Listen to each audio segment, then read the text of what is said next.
চারিদিকে এত ঘটনা ঘটিচ্ছে নতুন নতুন যে আমার এখন চাকরি বাকরি ছেড়ে দিয়ে সারাদিনই ভিডিও বানানো লাগে। কিন্তু হচ্ছে কি মানে সারা দুনিয়ার সুন্দরী করে সৌন্দর্য বহুগুণে বাড়ায় দেওয়ার কাজটাও তো করি। সুন্দরী নারীদেরকে এভাবে ছেড়ে দেওয়া ঠিক হবে? আমার ক্ষুদ্র ভাতারা কি কয়। তাই ঠিক করেছি মেলা বিষয় নিয়ে একসাথেও কিছু কিছু বলবো। তো আজকের এপিসোডটা সেই রকমই একটা এপিসোড। অনেকগুলো বিষয় থেকে একটু একটু করে জিনিস নিয়ে আজকের এপিসোডটা সাজানো হয়েছে। আগে আসেন আমার আগের ভিডিওর ওই ওয়াকারে নিয়ে কিছু ভিডিওর কিছু সমালোচনা আসছে, ওইটার জবাব দিই। আসেন শুরু করা যাক। অনেকে কইতেছেন যে ওয়াকার সাহেব এই গণ অভ্যুত্থানের মহানায়ক। খুদে বাবা ভাইজান আসতে বলেন, ঘোড়ায় হাসবো। রক্ত দিল, জীবন দিল ছাত্র জনতা, রাস্তায় রাজপথে লড়াই করলো ছাত্র জনতা। এই লড়াই আজকে না, গত 15 বছর ধরে চলতেছে। যে ছাত্র জনতা জীবন দিচ্ছে ওই জীবন নামায় উনার কমান্ডে থাকা সেনাবাহিনীর গুলিতে নিহতরাও আছে। আমরা কই না, ভদ্রতা কইরা। আর মহানাগুনি একবার শুনি মাস্টার মাইন্ড, এখন আবার আইসি যে মহানায়ক। ওরে বাবা, হাসিনাকে রক্ষার শেষ চেষ্টা ওয়াকার সাহেব করছে না। দেখেন কি বলছে শেরপুরে সেনা ক্যাম্প পরিদর্শন শেষে। হাসিনা নাকি সেনাবাহিনীর কাছে সন্তুষ্ট, দেখেন নিজেই করছে। এ সময় পরিস্থিতি নিয়ন্ত্রণে আনতে তিনি সেনাবাহিনীর ভূমিকার প্রশংসা করেন। প্রধানমন্ত্রীও সেনাবাহিনীর ভূমিকায় সন্তুষ্ট বলে জানান তিনি। ইয়াহিয়া যেভাবে 1971 রাজাকারদের সাথে হাত মিলাইতো না, সেভাবে হাত মিলাইতেছে। পাশে দেখেন পেঙ্গুইন কোট পরা। পাশে দেখেন বক্তৃতা দেওয়ার সময় রয়ের অ্যাসেট মুজিব দাঁড়ায় আছে। সেনাপ্রধান কিছুই করে নাই। সে পারলে হাসিনাকে ক্ষমতায় রাখতো, পারে নাই। কেন পারে নাই? পারে নাই জুনিয়র অফিসার আর সৈনিকদের কারণে। ব্যাপক সংখ্যক জুনিয়র অফিসার এবং সকল সৈনিক গুলি চালাইতে চায় নাই। এই জন্য এই ওয়াকার লাইন আসিছে, এই ক্রেডিট সৈনিক আর জুনিয়র অফিসারদের। যার যেটা ক্রেডিট তারে সেটা দেন, যে যে ক্রেডিটের যোগ্য না তারে সেটা দিয়েন না। একটা জিনিস কয়ে রাখি, বাংলাদেশের সেনাবাহিনীর সৈনিক, সকল সৈনিক এবং জুনিয়র অফিসাররা সবসময় প্রো পিপল। এই ইকুয়েশনটা মাথায় রেখে তারা সবসময় জনতার আকাঙ্ক্ষার পাশাপাশি থাকবে। সমস্যা সিনিয়র অফিসার জেনারেল কেড়ে নিয়ে। আমি প্রথম থেকে কয়ে আসতেছি প্রফেসর ইউনূসের দুইটা বিপদ, এক সুপ্পু আর একটা বিপদ ওয়াকার। ওয়াকার নিজেই একটা ক্ষমতা কেন্দ্র হইয়া উঠতেছে, এটা বিপদ, এটা রাষ্ট্রের জন্য বিপদ। এই জিনিসটা যদি না বুঝতে পারেন রাজনীতি নিয়ে আপনার মাথা কামানোর দরকার নেই। রাষ্ট্রের ক্ষমতা কেন্দ্র একটা থাকে, একটা। সে পাল্টা ক্ষমতা কেন্দ্র তৈরি করতেছে যেহেতু তার আন্ডারে ট্রুপস আছে। আমি ওয়াকারের ওই বিকল্প ক্ষমতা কেন্দ্র ভাঙা দেব। আমি চাই সে প্রফেসর ইউনূসের পূর্ণ কমান্ড মাইনা কাজ করুক। সুপ্পু বিদায় নেবে, ওকে বিদায় নিতেই হবে। অনেকেই দাবি তুলিচ্ছে, ছাত্ররাই দাবি তুলিচ্ছে, আমি তো অনেক আগেই কইছি। কিন্তু ওয়াকারের উপরে প্রফেসর ইউনূসের পূর্ণ কমান্ডের জন্য কেউ কাজ করিচ্ছে না, এই বান্দা ছাড়া। এবার বুঝছেন তো, যারা কইতেছে আমি প্রফেসর ইউনূসের সরকারকে বিপদে ফেলার চেষ্টা করতেছি, তাদের মাথায় যে উন্নত মাদের মোদির সাপ্লাই দেওয়া গোবর আছে, এটা বুঝতে পারছেন তো। আমি প্রফেসর ইউনূসের সরকারের ক্রিটিক করব, এটা আমি উনি যেদিন শপথ নিছে সেই দিনই বলছি। আমি না ধমকাইলে ওনার উপদেষ্টারা কি অগ্নিমূর্তি ধারণ করতেন দেখেন। হাত ভাঙ্গা ভাঙির কথা কইছে না, কইছে না আমরা ইমোশনাল কথা বলি, কইছে না প্রবাসী বাংলাদেশিদের ইলিশ দেয় না, আর কলকাতায় ইলিশ পাঠানোর জন্য সুন্দরী কোটায় ওই উপদেষ্টা হওয়া রেজওয়ানা দেওয়ানা হয়ে গেছে। দেখেন নাই, এগুলোর কাঁচা কুঞ্চি দিয়ে পিটাইলে শান্তি পেতেন। পিনাকি না থাকলে এইগুলা সব ইন্ডিয়ার কাছে পাইতে দিত। কি পাইতে দিত জিগায় না, বুঝে নেন। হাসিনা কইছে 1 মাস টিকবে না প্রফেসর ইউনূসের সরকার, কইছে না। নতুন ফোন কল ফাঁসিছে না, কথা শুনে লাফাচ্ছে। আর জামাতের ওরা কয়দিন আছে সামনে, 1 মাস থেকে কিনা দেখো। এটা নিয়ে অনেক হাসাহাসি করতেছে, আমি করি না হাসাহাসি। কারণ হাসিনা তার প্রভু ভারত সর্বাত্মক চেষ্টা চালাবে বাংলাদেশের বিপ্লবকে ধ্বংস করতে। পারবে না সেটা অন্য কথা, কিন্তু সে একের পর এক ঝামেলা লাগাই রাখবে। দেখছেন না সমুদ্রে ওই জাহাজের মধ্যে আগুন লাগিচ্ছে। টাইম ম্যাগাজিন কইছে না হাসিনার অপ্রত্যাশিত প্রত্যাবর্তন ঘটতে পারে। এইগুলার একেবারে হাওয়ায় উড়াই দেন না। কিভাবে প্রত্যাবর্তন ঘটতে পারে আর কিভাবে এইগুলারে উড়াই দিবেন সেটা নিয়ে আলাপ করি বলেন। আসেন, এইগুলারে মূল থেকে উৎখাত করার জন্য যা করা দরকার সেটা প্রফেসর ইউনূসের সরকার করতেছে না। এটা আমি কইয়াই যাব, না কইলে প্রফেসর ইউনূস আগে বিপদে পড়বে, আমি পড়বো না। আমি তো থাকি ফ্রান্সে, আমার কিছুই হবে না। কি সাহস হাসিনার, বলে সবাইকে শিক্ষা দেবো। দেখেছেন, প্রত্যেকের একটা শিক্ষা আমি দিয়ে ছাড়বো, আর আমি যেটা বলি আমি তা করি। সাইকোপ্যাথ একটা, এই সাইকোপ্যাথকে ওয়াকার পালায় যেতে দিছে, দেয় নাই। ওই রাক্ষসীরা মাইরা পা উপরে মাথা নিচের দিকে ঝুলাই রাখা উচিত ছিল, মুসলিনীকে যেভাবে ঝুলাইছিল। আইকম্যানকে ধরে আনা হয় না আর্জেন্টিনা থেকে, হাসিনাকে কেন ধরে আনা যাবে না ইন্ডিয়া থেকে? কেন প্রফেসর ইউনূসের সরকার ইন্ডিয়ারে কইতেছে না ওরা ফেরত পাঠানোর জন্য? তারা রাজনৈতিক আশ্রয় দেয় নাই ভারত, কোন স্ট্যাটাসে তারা রাখছে তাহলে ইন্ডিয়া? ডিপ্লোম্যাটিক পাসপোর্টে তো 2 মাসের বেশি থাকা যায় না, তাও ডিপ্লোম্যাটিক পাসপোর্ট তো নাই, ওটা নিয়ে নিছে। তো কোন স্ট্যাটাসে রাখছে? ইন্ডিয়ারে জিগাইতে হবে না? ইন্ডিয়ারে ফ্রি হ্যান্ড দিয়ে রাখছে, আর ইন্ডিয়া সব শয়তানি করতেছে। বাংলাদেশে এখন কত ইন্ডিয়া প্রেমী আছে আপনি কল্পনা করতে পারবেন না। আমার অবাক ব্যাপার হইতেছে, এদের অনেকে আবার বিএনপির সমর্থক আর কর্মী। বিএনপির আবার একটা প্রগতিশীল অংশ আছে না, প্রগতিশীল বিএনপি, হ্যাঁ, আমারে বলে এক্সট্রিমিস্ট, উগ্র ভারত বিরোধীদের দেখে। আর এইসব আলাপ হয় বিএনপির অ্যাক্টিভিস্টদের ওয়ালে। তাহলে বুঝলেন বিএনপি আদতে ইন্ডিয়ার হেজিমনির বিরুদ্ধে দাঁড়াইতে পারবে কিনা। আমার কিন্তু ব্যাপক সন্দেহ আছে। যে ইন্ডিয়া চায় বাংলাদেশে আর যে ক্ষমতায় আসুক, বিএনপি জামাত যেন না আসে চায় না। এই ইন্ডিয়ার সাহসের সমর্থনেই তো হাসিনা এই দুঃশাসন চালাইছিল। এই ইন্ডিয়াই তো হাসিনার আশ্রয় দিছে। আর এই ইন্ডিয়া তো ইভেন এই গুলি চালানোর লোকও পাঠাইছে। এটা তো চিফ প্রসিকিউটর নিজেই কইছে, তাই না? বিদেশি ভিন দেশি লোকজন আসছে, গুলি চালাইছে, প্রমাণ পাইছে। হাসিনার সব মন্ত্রী পালাইছে কই, ইন্ডিয়ায় তো। আর তুই নাকি উগ্র অ্যান্টি ইন্ডিয়া, খোদা আমারে উঠায় নাও, নয়তো দড়ি ফেলাও, বায়া উঠে যাই। বিএনপির কিছু লোকদের ইন্ডিয়া প্রেম দেখে আমি আসলে শ্রদ্ধা হয়ে যাই। বিএনপি বুঝতে পারতেছে না ইন্ডিয়া ইস্যুটা কেমনে ডিল করবে, কোনো কোহেরেন্ট পলিসি নাই। বিএনপির একটা জিনিস কয়া দিই, ইন্ডিয়া প্রশ্নে আপনারা বিপ্লবী র্যাডিক্যাল অবস্থান নেন, এটা আমার প্রত্যাশা না। আপনারা পারবেন না, যেটা পারবেন না সেটা প্রত্যাশা করে লাভ আছে? তো জানি আপনাদের সরকার চালাইতে হবে, সেটা অন্য বিষয়।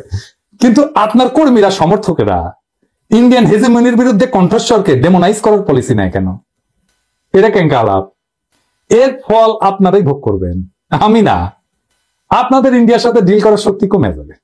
ইন্ডিয়ান হেজিমনির বিরুদ্ধে ভয়েসকে দুর্বল করার চেষ্টা করলে আমরা দুর্বল হব না, আপনি দুর্বল হবেন। যাই হোক, হাসিনা ওই যে অপ্রত্যাশিত প্রত্যাবর্তন, এর জন্য কি করিচ্ছে সেটা না দেখি। হ্যাঁ, আপনারা তো দেখেছেন কিভাবে হিন্দু নির্যাতনের গপ্প ছড়ায় শাহবাগ গরম করেছিল। সেখানে যা যা অভিযোগ নিয়ে মাঠ গরম করেছিল সেগুলো তো ভুয়া ছিল। তাই এই ভিডিওতে পরিষ্কার, এইটা দেখান না সেই ভিডিওটা। আমার কলিগের বাড়িঘর পুড়িয়ে দিয়েছে, 40 বছরের সংসার তছনছ করে দিয়েছে। আমার মেহেরপুর অ্যাড্রেস আমি আপনাকে এখন দিতে পারছি না, আপনি চাইলে আমি এমনি সব দিতে পারবো, কোনো সমস্যা নাই। থানাটা ভুলে গেছি এই মুহূর্তে, আমার মনে নেই। বাট হচ্ছে গেল আপনি আপনার বাড়ির থানা যদি আপনি ভুলে যান, এই ধরনের রঙিন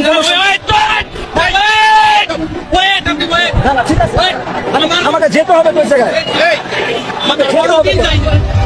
দেখেছেন কি মিথ্যা কথা করছে? হিন্দু সেজে আওয়ামী গুন্ডারাই মিছিলে যোগ দিচ্ছে, দেখেছেন? এই যে দেখেন। আবার দেখেন বাচ্চাদের দিয়ে মিথ্যা স্টেটমেন্ট দেওয়া হয়েছে। আমার বাপ কয় যে ভুল করেছে আমার পোলা, সমস্যা যা হওয়ার সেটা হয়েছে। এই যে দেখেন ফরহাদ জয়, মিরপুর 1-এর আওয়ামী লীগের গুন্ডা, অনেক ছাত্রদের ধরে ধরে পুলিশের কাছে দিছে, পিটাইছে, এমনকি হত্যাও করছে এবং হত্যায় সহায়তা করছে। এখন সে হিন্দু সেজে বিক্ষোভ করিচ্ছে, দেখেছেন? শাহবাগে হিন্দু সম্প্রদায়ের উপরে হিন্দু হওয়ার কারণে কোনো হামলা হয় নাই, একটাও প্রমাণ করতে পারবেন না। যারা হাসিনার দল করতো তাদের উপরে জনতা আক্রমণ করছে, এটা হিন্দু মুসলমান নির্বিশেষে। হিন্দু আওয়ামী লীগেরও পিটন খেয়েছে, মুসলমান আওয়ামী লীগেরও পিটন খেয়েছে। আওয়ামী লীগ হইয়া গুন্ডামি করবেন, পাল্টা মাইর খেললে বলবেন আমি হিন্দু, এটা তো চলবে না রে ভাই। এই শয়তানি আর কতদিন? দুর্গাপূজার প্রতিমা ভাঙা হইতেছে অনেক জায়গায়, কিশোরগঞ্জ, বাকেরগঞ্জ, আপনারা সার্চ দিলে পাবেন। আমি অনেক রিপোর্ট দেখলাম। আমি হিন্দু সম্প্রদায়কে একটা কথা বলি, আপনারা প্রতিমা বানাইতেছেন, উৎসব করবেন, আপনারা প্রতিমা পাহারা দেন না কেন? আপনার ফেলায় চলে যান কেন? রাতে পাহারা দিতে আসলে 3টার সময় ঘুমায় যান কেন? আর ওই সময় এসে ভেঙে যায়। এমন না যে আপনাদের তারা এরিয়া মন্দির থেকে ওই সবার সামনে ভাঙতেছে, তা তো না। লুকায় লুকায় থাকতেছে, লুকায় লুকায় ভাঙতেছে। আপনারা যখন অসতর্ক তখন এসে ভাঙতেছে। তার মানে আপনারা কখনো অসতর্ক সেটার খোঁজ রাখতেছে তারা, বুঝছেন তো? ওদের ইন্টেলিজেন্স আছে। যেই দেশে ব্রিগেডিয়ার জেনারেল আর্মির পোশাক পরে ডাকাতি করে, ওই দেশে সতর্কতা লাগে, একটু বেশি সতর্কতা লাগে। আর দেশে তো এখন একটা অস্বাভাবিক পরিস্থিতি বিরাজ করতেছে, তাই না? পুলিশ নাই, এটা সরকার পরিবর্তন হয়েছে, এটা বিপ্লব হয়েছে, এতগুলো মানুষ মারা গেছে, মানুষের মনে ট্রমা, কোথাও কোনো ল অ্যান্ড অর্ডার নাই, সরকার গুছায় বসতে সময় লাগতেছে। আপনারা যে অরক্ষিত রাখতেছেন প্রতিমাকে, এর দায় কার? ইন্ডিয়া তো দেখাইতে চায় বাংলাদেশে হিন্দুরা নিরাপদে পূজা করতে পারে না। দেখেন ইন্ডিয়া মিডিয়া কি বলা হইতেছে হিন্দুরা শঙ্কার মধ্যে পূজা করতেছে। আবার দেখেন ভারতের আলো, মানে প্রথম আলো কি চাপাইতেছে, দেখেছেন? প্রথম আলো, মতি ভাই আপনার কলে খবর আছে। মতি ভাই আপনি তো বুঝিচ্ছেন না, বুঝছেন? আপনি ইন্ডিয়ান এজেন্ডা চালাই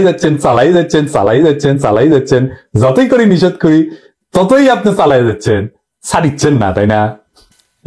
প্রথম আলো করে আলো দিয়া আরো আলো করে দেওয়া হবে, বুঝছাও মতি ভাই? বেশি আলো দেওয়া হবে কিন্তু, প্রথম আলো বেশি আলো দেওয়া হবে কিন্তু। মশাল মিছিল নিয়ে যায়, যদি ঠাসি না খান এখনো। এইগুলো কারা ভাঙিচ্ছে? এগুলো এজেন্সি ভাঙিচ্ছে। আমি সে আলাপে আসতেছি, কিন্তু হিন্দু সম্প্রদায়কে কইতেছি আপনারা স্বাভাবিক নিরাপত্তার ব্যবস্থা করবেন, কোনো আলাদা কিছু করতে হবে না। এজেন্সি নাশকতার চেষ্টা করতে পারে, এই সম্ভাবনা আছে। সেনাবাহিনী সতর্ক থাকলে কিছু হবে না। আর একটা বিশেষ সময়ে, যে সময় ভিন্ন একটা দেশ, সেই দেশের মদতপৃষ্ট পতিত ক্রিমিনাল রাজনৈতিক দল আর সেই দলে রেখে দেওয়া দুর্বৃত্ত গোয়েন্দা সংস্থার শয়তানি চেষ্টা থাকবে, সেই শয়তানি চেষ্টা রুখে দেওয়া সম্ভব। তখনই সম্ভব যখন আপনি আপনার শত্রুকে ঠিক মতো চিনতে পারবেন। যখন আপনি চিনবেন আওয়ামী লীগের ভারত আপনার প্রকৃত শত্রু, যারা আপনাদেরকে দাবার ঘুঁটি হিসেবে ব্যবহার করে, সেই দিনই আপনি মুক্তি পাইবেন, সেই দিনই আপনি নিরাপদ হইবেন, সেদিনই আপনি নিরাপত্তা পাবেন। এটা বুঝলেন? এবার আসেন কালো পতাকা নিয়ে আলাপ করি। এখন দেখেন আর একটা মজার জিনিস দেখাই।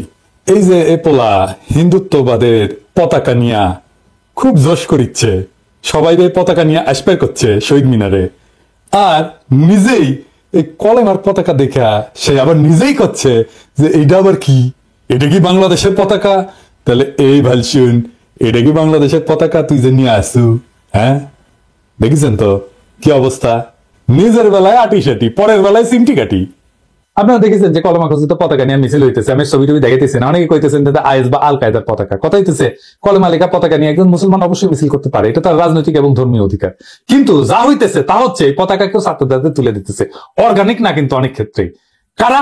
প্রাথমিক তদন্তে জানা গেছে যে ছাত্রলীগের অনেক প্রোফাইল কলেমা প্রোফাইল হয়ে গেছে, এরাই এই কাজের পিছনে জড়িত। দেখেন ছাত্রলীগ ভাইরাল হয়ে গেল, মসজিদে গিয়ে মুসল্লিদের পিটানো, আবার মুসল্লিদের দাড়ি টেনে সেরার পরে এরা পথে আসিছে। আলহামদুলিল্লাহ, ছাত্রলীগের এই কাজের পরে দেখেন ব্লুমবার্গে কি কইতেছে, বাংলাদেশে ইসলাম পন্থার উত্থান হইতেছে। খেলাটা বুঝতেছেন? আমারে হেফাজতের নেতা একটা মেসেজ পাঠাইছেন, কয়ে রাখি এই নেতা ফ্যাসি বিরোধী লড়াইয়ে ঝুঁকি নিয়ে দারুণ ভূমিকা রাখছেন, মাদ্রাসা ছাত্রদের অংশ নেওয়ার ক্ষেত্রে ওনার ভূমিকা ছিল খুব ক্রুশিয়াল। আমি কইলাম না, চিনে ফেলবেন, একজন খুবই সম্মানিত আলেম। উনি আমারে লিখছেন, আমি হুবহু পড়তেছি। প্রফেসর ইউনূস দেখে শোনাবেন কেউ? হাসিনার জামানায় আলেমদের নিয়ন্ত্রণ করতে এনএসআই এর যারা যেসব আলেমদের সাথে সংযোগ স্থাপন করেছিল, সেই অফিসাররাই এখন সেসব আলেমদের শক্তি সঞ্চয় করতে উৎসাহ যোগাচ্ছে।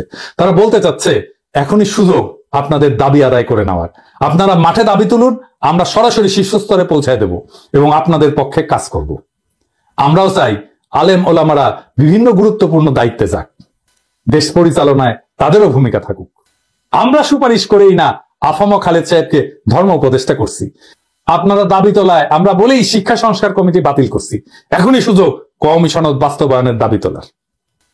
তো উনি আমার রিকোয়েস্ট করে করতেছেন যে অনেক ক্ষতি হয়ে যাওয়ার আগে এসব বিষয়ে সতর্ক করে সাধারণ ধার্মিকদের সচেতন করতে সহনশীল এবং যৌক্তিক ভাষায় লিখুন এবং বলেন। উনি আরো বলতেছেন যে ইসলামী অঙ্গনের বড় অংশ কিন্তু উগ্রবাদের বিপক্ষে এবং শান্তিকামী। বর্তমান তৎপরতার বিপদটা আপনি নজরে আনলে অনেকেই সচেতন হবেন এবং অনেকেই সচেতন করতে উদ্যোগী হইতে সাহস পাবেন। প্রফেসর ইউনূসকে পরামর্শ দিয়ে লেখা যায় কিনা যে হাসিনার সাজানো গোয়েন্দা সংস্থাগুলোর শুধু ডিজি পরিবর্তন করলেই হবে না, বরং এনএসআই এবং এর রাজনৈতিক শাখা এবং স্পেশাল অ্যাফেয়ার্স এর বিভাগের উপর থেকে নিচ পর্যন্ত সকল অফিসার এবং সদস্যদেরকে বদলাইতে হবে। যতগুলো জায়গায় উগ্রবাদের ইশারা দেখতেছেন, এটা করতেছে এনএসআই। এনএসআই মানেই কলে র। আমি ফ্রান্সে বসে এই খবর পাই, আর ঢাকায় বসে স্বরাষ্ট্র উপদেষ্টা খবর পায় না, উপদেষ্টা মন্ডলী খবর পায় না।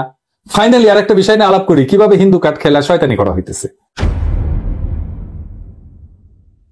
আমি আমার দর্শকদের কাছে একটু মাপ চাই নিতেছি, একটা ঘটনার বিস্তারিত বলতে হবে, আপনার মনে হতে পারে ক্ষুদ্র ঘটনা, কিন্তু এটা এক্সাম্পল হিসেবে বলা ভালো, কারণ আমি এটা নিয়ে ইনভেস্টিগেট করছি।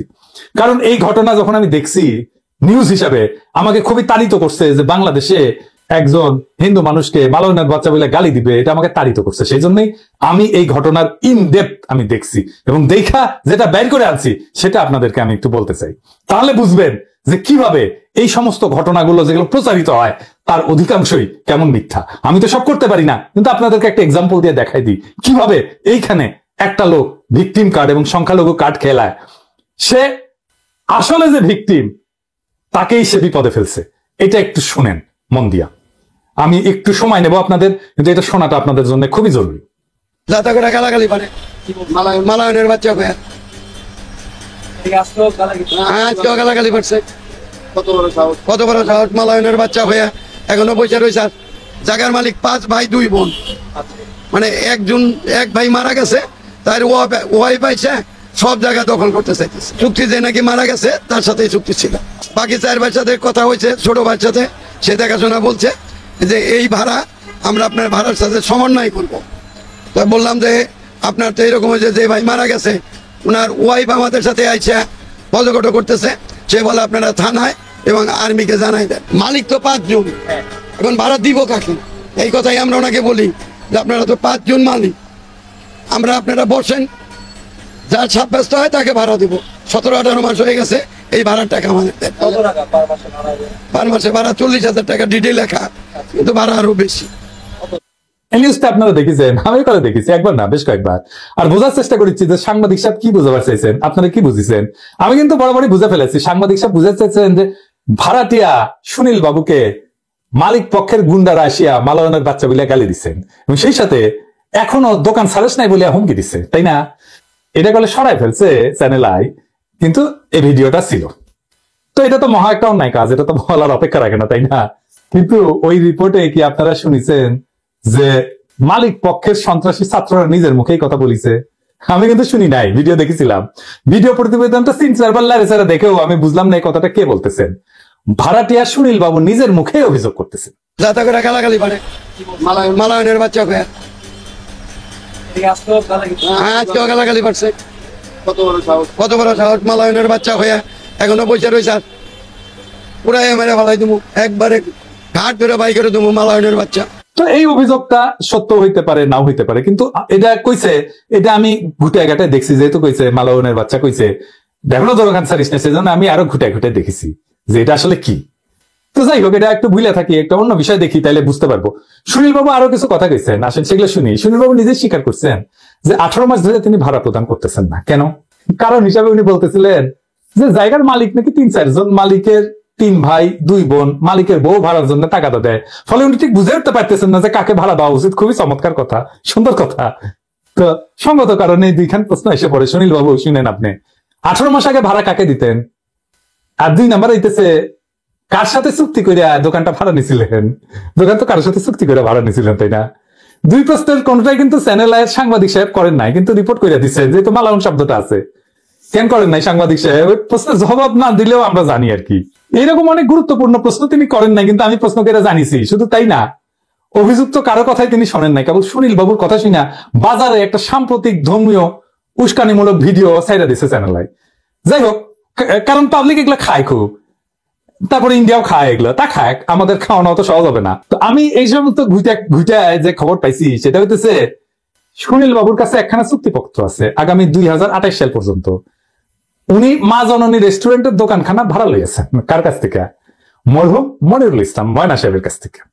যদিও ময়না সাহেবের স্বাক্ষরের সাথে চুক্তিনামার স্বাক্ষরের মিল খুঁজে পাওয়া কষ্টকর। এটা তো আসল স্বাক্ষর, দেখে আপনারা মিলানোর চেষ্টা করেন, পারেন কিনা। না পারলে সমস্যা নাই, অন্তত একটা প্রশ্নের উত্তর মিললো যে এই দোকানের মালিক হইলেন মরহুম মনিরুল ইসলাম ময়না সাহেব, তাই তো? ঠিক তো? বেশ, তাইলে সুনীল বাবুর মতে মালিকের 2 ভাই আর 2 বোনও আছে, সেই সাথে মালিকের বউ আছে, বাচ্চা আছে। সে কথা বলার মনে ফুসত পান নাই সুনীল সাহেব, খুব ভালো। তাহলে সুনীল বাবু, আপনি যে জটিল সমস্যায় পড়েছেন ভাড়া কাকে দিবেন, তাহলে আমরা কিন্তু সমাধান পাই গেছি। আপনি পাইলেন না খুঁজে? মরহুম ময়না সাহেবের যদি স্ত্রী পুত্র থাইকা থাকে ওয়ারিশ হিসাবে, তাহলে আপনি ভাড়া দেওয়ার জন্য ভাই বোন খুঁজেন কেন? হ্যাঁ, ঘটনা কি আপনার? আপনি তো ভাড়াটা দিবেন না, টাকাটা মেরে দিবেন, ভাড়া দেওয়ার মতলব নাই। তো এই সমস্ত উল্টা পাল্টা কথা বলেন কেন? আপনি তো নিজের বাসা ভাড়াটাও দেন না, ওই মালিকের আর একটা ফ্ল্যাট দখল করে বছরের পর বছর স্ত্রী পুত্র কন্যা পরিজন নিয়ে বেশ আমোদেই আছেন, ভাড়া দেন না কেন? নাকি ময়না সাহেব মারা যায় তার স্ত্রী পুত্রের আপনার মালিক বলে মনে হয় না? সেটা আপনার মালিক মনে না হয় স্বাভাবিক, কারণ মনে হইলে তো ভাড়া দিতে হবে, প্যাকেট টাকা যাবে, তাই না? ভাড়া দিলেই তো কেউ আপনাদের মালায়ন বলে গালি দিতে আসিবে না। আর আপনিও সাংবাদিক দেখে সত্য মিথ্যা নিউজ করে মালিক পক্ষকে ভাড়া চাইবার মতো গড়িত কাজ হইতে বিরত রাখতে পারবেন না, তাই না? উল্টে মালিক পক্ষের বিরুদ্ধে মামলা করে হয়রানি করতে থাকবেন, যেন তারা দৌড়ের উপরে থাকে, আর বলিবেন ভাড়া চাহিদা লজ্জা দিস না, দিলাম সংখ্যালঘু একটা ভিকটিম কার্ড খেলে।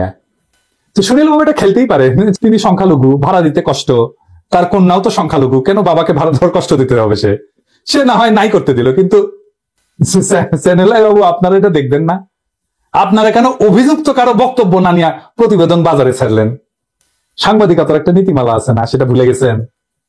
চ্যানেলাই নিউজটা সরাইছে, কিন্তু এই ছেলেগুলার জীবন যে দুর্বিষহ হয়ে গেছে, সবাই তাদের দুষতেছে যে মালাউন বলে গালি দিতেছে, সেই কাজ তারা করে নাই। আমি কথা কইছি, ওদের সাথে ওরা করে নাই। সুনীল বাবু বলুক তো, মা কালীর দিব্যি দিয়া বলুক তো যে বলছে কিনা। মিছা কথা বলেন কেন সুনীল সাহেব? নিছক একটা ভাড়া চাওয়ার ঘটনারে রং মেয়েরা সংখ্যালঘু নিপীড়নে খেলা খেলতেছেন যাতে হাসিনা আবার ফিরে আসে, খুব মজা। এই সমস্ত কাজকাম থেকে যদি বিরত না হন, তাহলে কিন্তু আপনাকে নিবৃত্ত করার পথ আমাকে জানা আছে সুনীল বাবু, আপনি আমারও চেনেন নাই, বুঝছাও? আপনার সাথে আমি ডাবল যাওরা, আপনার সাথে আমি 1000 গুণ বেশি যাওরা আমি জানি। জারমি করবেন না, টাকা দিয়ে দিবেন, ভাড়ার টাকা দিয়ে দিবেন। যার সাথে আপনার চুক্তি হয়েছে সেই মালিকের পরিবারকে দিবেন, তার স্ত্রীকে দিবেন, তার পুত্র কন্যাকে দিবেন, ফয়সালা করে নেবেন বাড়িওয়ালার সাথে, বাড়ি ভাড়া আপসে দিয়ে দিবেন। এটা ন্যায্য বা ইনসাফ। টেরিবেরি করবেন না, এরপরে গেলে পুলিশ যাবে, আমি নিজে স্বরাষ্ট্র উপদেষ্টার সাথে কথা বলবো। আর এই গ্যাঞ্জামের মধ্যে যাবেন না, আমি যে বিষয়টা ধরি তার গোড়া ধরে টান দিই। বাংলাদেশে আমরা ন্যায় আর ইনসাফ কায়েম করবো, সেটা হিন্দু মুসলমান নির্বিশেষে। কোথাও বেইনসাফি দেখলে পিনাকি ঝাঁপায় পড়বে। এই ব্যাপারে আমার কলে কোনো ক্লান্তি নাই। পিনাকিরা যেন কোনো কিছু ছুঁইতে না হয়। জানেন তো, বাঘে চুলে 18 ঘা, থোলায় চুলে 36 ঘা, আর পিনাকি চুলে জয় বাংলা।